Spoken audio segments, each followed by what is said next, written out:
I don't like the idea of a person serving on a board because they fit a role, because they're the president of the residences group, or they're a pastor in a local church, or they're in some diocese, or they're a poobah in some fraternal organization, that get a spot on the board just because of that role.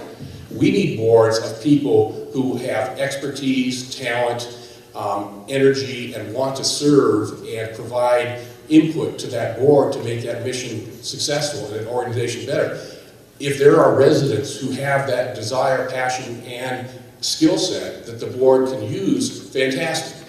I'm 100%, no questions asked, and I think that's the position from Leading Age, is we think there is a role for residents on the board. But we don't think that it's necessarily the role of being the voice of the resident.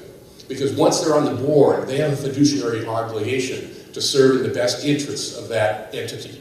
And that may or may not have the same interests of what a resident's voice would be. There are ways to get the resident voice. I think the examples of having a resident that is a voting member and then having an ex officio who can then actually speak for the residents and say what the residents want to have heard. And there's lots of other ways, the committee structures and inputs. I mean, there's lots of ways to do that. So I think from our perspective, when you translate to see, and Connecticut is a classic example, when you see this new resident coming along that wants to be active, wants to be engaged, is not going to stand back and accept the status quo, is going to push back, then we have to, as a group, NaCCRA, Leading Age, and our members, have to step back. How do we respond to that?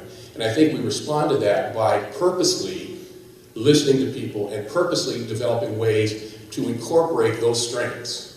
Some of that is going to be strong residents with good skills that can be on the board, and for 3 years or more, because you're right, they're rotating every other year. They don't have the expertise. It's a voice at a position that really isn't very functioning.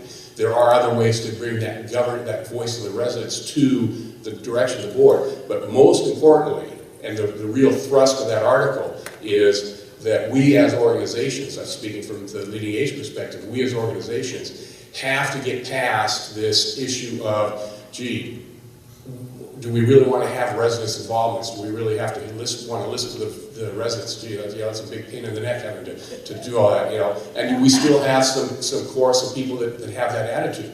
That horse is way out of the barn and down the path.